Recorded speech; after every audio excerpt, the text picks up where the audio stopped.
आज मी as a student म्हणून नाही तर गेस्ट म्हणून सेलिब्रेट केलेला माझा पहिला इंडिपेंडन्स डे.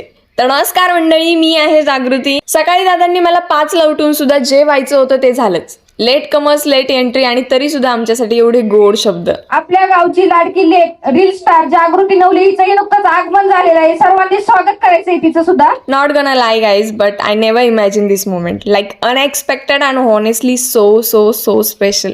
ओके, सो त्यानंतर खूप छान असे सॉंग्स गायले, फ्लॅग होस्टिंग सेरेमनी झाली आणि खरं सांगायचं तर मी खूप गोंधळलेले होते. सगळं असं अचानक भयानक होत होतं, कसं रिॲक्ट करू समजतच नव्हतं.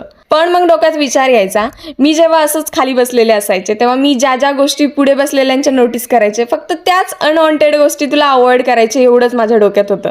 बस तीच प्रोसेस मी फॉलो करत होते. आता माहित नाही बाकीच्यांना ते कसं वाटलं. एनिवेज, नंतर सगळ्यांचे स्पीचेस झाले आणि आता ऑब्व्हियसली ऑफिशियली व्लॉगर झाले म्हटल्यावर ऑन दी स्पॉट 2 शब्द मी पण बोलले. आणि मी ह्या अकॅडमी मधल्या 2 स्टुडंट्स. आणि सगळं काही आवरल्यानंतर महाराजा करिअर अकॅडमी मधल्या छोट्या मुलांनी खूप छान ऍक्ट केले होते आणि त्यानंतर फेलिसिटेशन आणि खाऊ वाटपची प्रोसेस झाली. खरं तर आज मला खूप छान वाटत होतं. म्हणजे एकेकाळी फक्त मी इमॅजिन करायचे आणि आता ते रिअल मध्ये पूर्ण होत होतं. तर मला तुम्हाला एकच सांगायचंय की स्वप्न बघा यार तुम्ही सगळ्यांनी, कारण ते पूर्ण होतात. आणि सेकंड थिंग म्हणजे आज लाईफमध्ये मी फर्स्ट टाइम कोणाला तरी ऑटोग्राफ दिला. Except my autograph, but focuses on my bucket लिस्टमध्ये माझी एक विश पूर्ण झाली. आणि शेवटी सगळं काही आवरून निघालंच होतं. तर दादांची फ्रेंड्स भेटलेली, मग त्यांना बोलून चाललेलो घरी. तर मध्येच आमच्या वहिनी साहेबांची भेट झाली विथ 2 क्युटीज, वीरा अँड म्हणू. तर चला मग आपण सगळे भेटूयात पुढच्या ब्लॉगमध्ये. आजसाठी एवढंच. Bye bye.